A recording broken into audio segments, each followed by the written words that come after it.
Hello, मेरा नाम नवीन है। मैं एक आईटी कंपनी में जॉब करता हूँ। मुझे अक्सर रात को नाइट शिफ्ट की वजह से रात को अकेले ड्राइव करते हुए घर जाना पड़ता है, जो मुझे काफी इरिटेटिंग लगता है।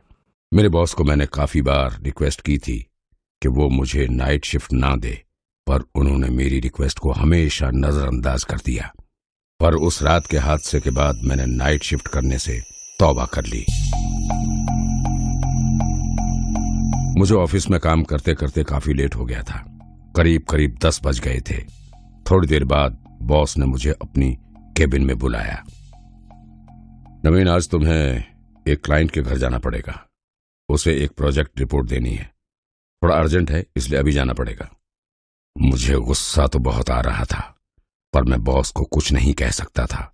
मैंने क्लाइंट के घर का एड्रेस लिया और अपनी कार में उसके घर के लिए निकल पड़ा। मैं इस रास्ते पर पहले कभी नहीं आया था।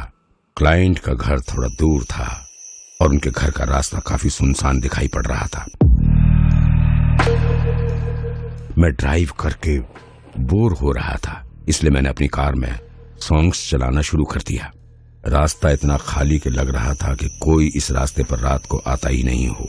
कुछ दूर आगे बढ़ने पर मेरी गाड़ी में चल रहे सॉन्ग्स खुद अटकने लगे और मेरी गाड़ी अचानक से बंद पड़ गई। मुझे ये काफी अजीब लगा, क्योंकि गाड़ी मैंने 2 दिन पहले ही सर्विस करवाई थी। उस रास्ते पर अजीब सा सन्नाटा छाया हुआ था। मैं गाड़ी से उतरने से थोड़ा कतरा रहा था, पर अगर गाड़ी से नहीं उतरता तो गाड़ी ठीक कैसे करता। मैं गाड़ी को ठीक करने नीचे उतरा। मैंने गाड़ी का इंजन खोला। मैं गाड़ी के इंजन में देख रहा था। तब मुझे ऐसा लग रहा था जैसे मेरे पीछे कोई खड़ा है और मुझे ही देखे जा रहा है। मैंने पीछे मुड़कर देखा तो हवा का झोंका वहां से ऐसे गुजरा जैसे कोई अभी अभी यहां से गया हो। पर मुझे क्लाइंट के यहां पहुंचना था, तो मैंने ज्यादा ध्यान नहीं दिया। क्लाइंट का घर वहां से थोड़े ही दूर था, तो मैंने सोचा यहां से चलकर जाना ही बेहतर होगा। आते वक्त कार को ले लूंगा। और मैंने उस सुनसान रास्ते पर पैदल चलना शुरू किया। वो रास्ते पर चलने पर मुझे ऐसा लग रहा था जैसे कोई मेरे पास चल रहा हो, और एक वक्त तो ऐसा लगा कि किसी बच्चे की हंसी मेरे पीछे से गुजर गई हो। मुझे अब थोड़ी घबराहट होने लगी थी, इसलिए मैंने तेज चलना शुरू कर दिया और फाइनली क्लाइंट के घर पहुंच ही गया। वहां जाकर मुझे कुछ बेहतर महसूस हुआ और मैं बाकी सब भूल गया। ये तो थी हमारी प्रेजेंटेशन सर। आपको कैसी लगी? Very well done Naveen, I am impressed. आओ कॉफी पीते हैं। नो सर, एक्चुअली बहुत लेट हो चुका हूं। 12 बज रहे हैं, मुझे जल्दी घर पहुंचना है। Okay, no problem. मैं घर से बाहर निकला तभी तुम्हारी कार कहाँ है? वो मेरी कार थोड़ी ही दूर रास्ते पर खराब हो गई। अभी रिटर्न में मैं देख लेता हूँ। चलो मैं तुम्हें घर छोड़ देता हूँ। इस वक्त तो वो रास्ता काफी सुनसान होगा। नहीं sir, I will manage, don't worry. Okay, पर उस रास्ते पर ज्यादा मत रुकना। कार ठीक ना हो तो call me, I will drop you, take care. मैं पैदल चलकर अपनी कार तक पहुंचा और अपनी कार को चलाकर देखने के लिए अंदर बैठा। तभी पीछे से एक बच्चा मेरी कार की विंडो पर आकर खड़ा हो गया। मैं बहुत घबरा गया कि इस सुनसान रास्ते पर यह कौन आ गया। मैंने देखा तो वहां एक 5 या 6 साल का एक मासूम बच्चा खड़ा था। मैंने आसपास देखा तो वो बिल्कुल अकेला था। मैं गाड़ी से उतरा और उससे पूछा, बेटे तुम यहाँ अकेले क्या कर रहे हो? तुम्हारे पेरेंट्स कहाँ हैं? मुझे घर जाना है, आप मुझे घर ले जाइए। तुम यहाँ आए कैसे? पर तुम्हारे मॉम डैड अकेले कैसे छोड़ गए तुम्हें? मुझे घर जाना है, आप मुझे घर ले जाइए। वो बस बार बार यही बोले जा रहा था। मुझे समझ नहीं आ रहा था कि वो बच्चा यहाँ आया कैसे। तुम्हारे पापा का फोन नंबर है तुम्हारे पास? उसने मुझे नंबर बताया और कहा मेरे पापा का नाम शिव कुमार है। मैंने नंबर मिलाया, रिंग बज रही थी। Hello mister Shiv Kumar. जी बोलिए। आपका बेटा यहाँ न्यू कॉलोनी रोड पर मुझे मिला है। आप अपने घर का एड्रेस बताइए, मैं उसे लेकर आता हूँ। निकलो तुम वहां से, जल्दी जल्दी निकलो। उसे अपने साथ मत लाना। क्या बोल रहे हैं सर? आपका बेटा? वो मेरा बेटा था। उसकी मौत 5 साल पहले इसी रोड पर हुई थी। तब से वो हर आने जाने वाले से मदद मांगता है घर ले जाने की। अगर तुमने उसकी मदद की तो वो तुम्हें भी अपने साथ ले जाएगा। जल्दी निकलो वहां से। मेरे तो जैसे होश ही उड़ गई ये सब सुनकर। मैंने उस बच्चे की तरफ देखा तो बच्चा मेरी तरफ खौफनाक हंसी के साथ देखे जा रहा था। मैं जल्दी से अपनी कार में बैठा और कार स्टार्ट की। वो लड़का मेरी कार की विंडो पर आकर खड़ा हो गया। उसकी आंखें बिल्कुल लाल हो चुकी थी। वो खौफनाक हंसी और उसके सर से खून आना भी शुरू हो गया और वो जोर जोर से बोलने लगा, मेरी मदद करो अंकल। मैंने अपनी कार को इतनी तेज भगाना शुरू कर दिया, बस मैं वहां से किसी भी तरह दूर चले जाना चाहता था और मैंने गाड़ी उस जगह से बहुत दूर ले ली और सीधा अपने घर रुका। मैं घर आकर भी इतना डरा हुआ था कि कई रातें सो भी नहीं पाया और उस रात के बाद मैंने रात को सुनसान रास्तों पर ड्राइव करना छोड़ दिया।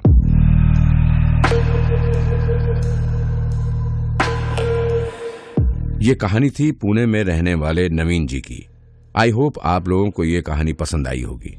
अगर आपके साथ भी कुछ ऐसा अनोखा किस्सा हो चुका हो तो प्लीज हमारे साथ शेयर करें। हम जरूर अपने चैनल पर उनको दिखाएंगे। हमारा मेल आईडी डिस्क्रिप्शन बॉक्स में है, तो please share and like the video guys. बने रहिए हमारे साथ ऐसे ही और अनकही कहानियों के साथ।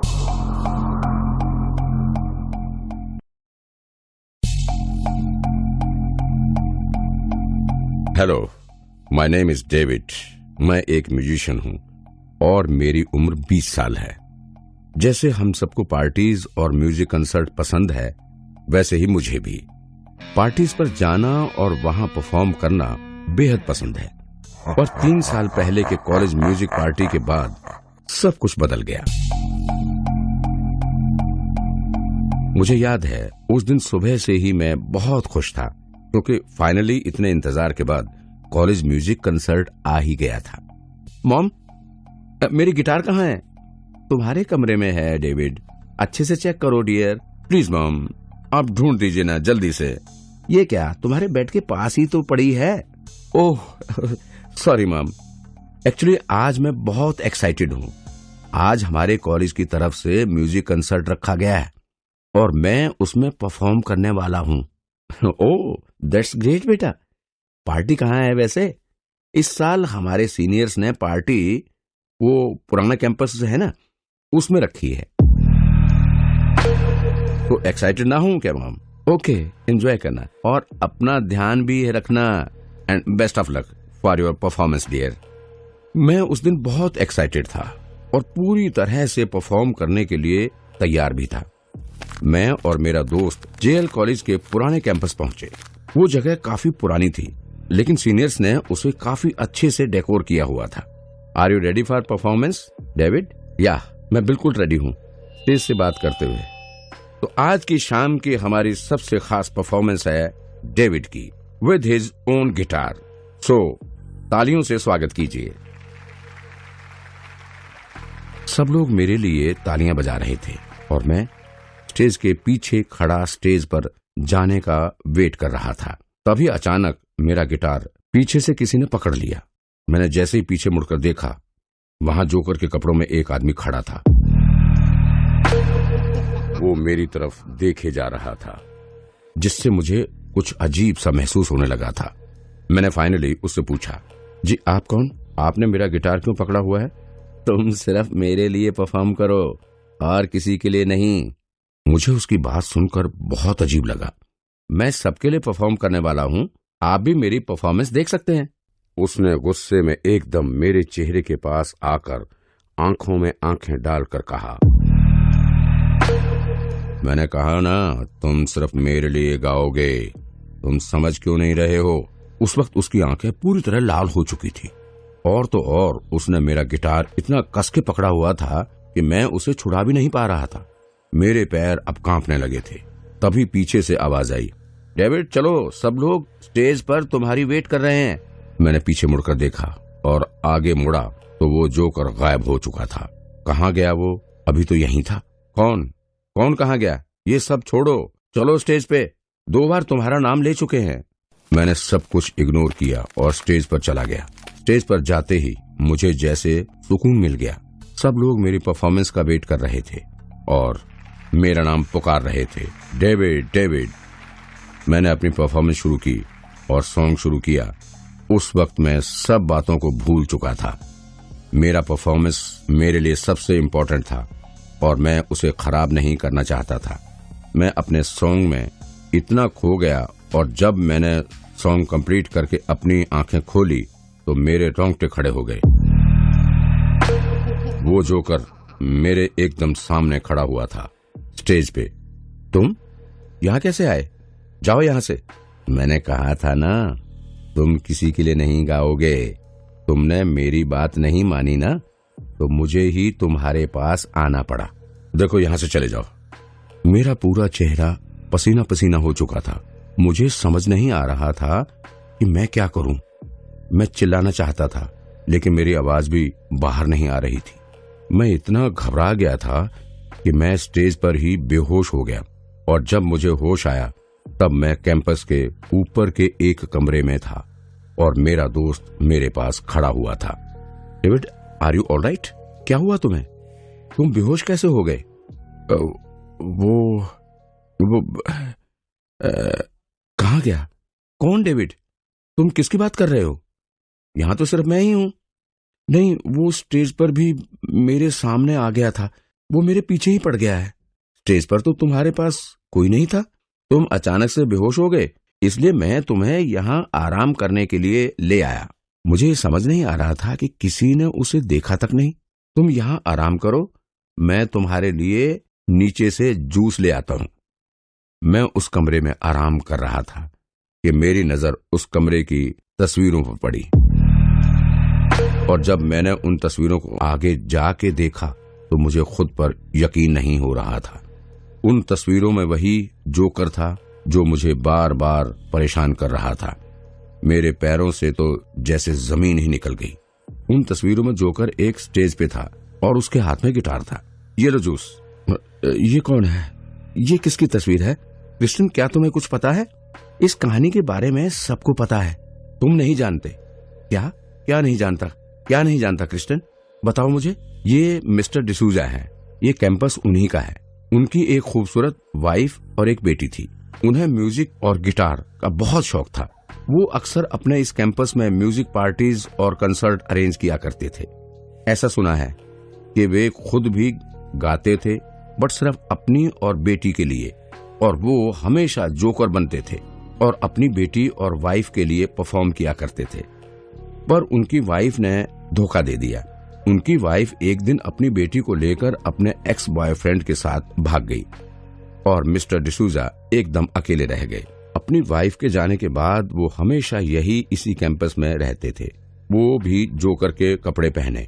धीरे धीरे उनकी मेंटल हेल्थ भी काफी नासाज हो गई थी और एक दिन अचानक उनकी मौत हो गई इसी कैंपस में। किसी को उनकी मौत की वजह के बारे में नहीं पता चला। तब से ये कैंपस ऐसे ही पब्लिक प्रॉपर्टी बन चुका है।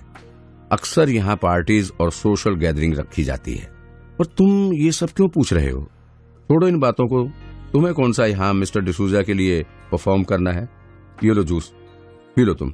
मैं सोच नहीं पा रहा था कि मेरे साथ हुआ क्या था। जो मैंने देखा वो सच था या मेरा वहम। मैं बस उस जगह से निकलना चाहता था। मैं जब सीढ़ियों से उतर रहा था, मैंने पीछे देखा तो मुझे वही जोकर दिखाई दिया, और उसकी डरावनी मुस्कान से मैं आज भी कांप जाता हूँ। उसके बाद से मैं कभी भी उस कैंपस पर किसी पार्टीज और म्यूजिक कंसर्ट पर नहीं गया, और आज भी कभी कभी मुझे उस जोकर की डरावनी मुस्कान और उसकी आवाज मेरे कानों को सुनाई पड़ जाती है, जिससे मेरा दिल सहम उठता है। हे गाइस, आई होप आपको आज की कहानी पसंद आई होगी। अगर आप ऐसी ही और कहानियों को सुनना चाहते हैं तो प्लीज हमारे चैनल को लाइक, शेयर और सब्सक्राइब करना ना भूलें, और वीडियो को ज्यादा से ज्यादा शेयर जरूर करें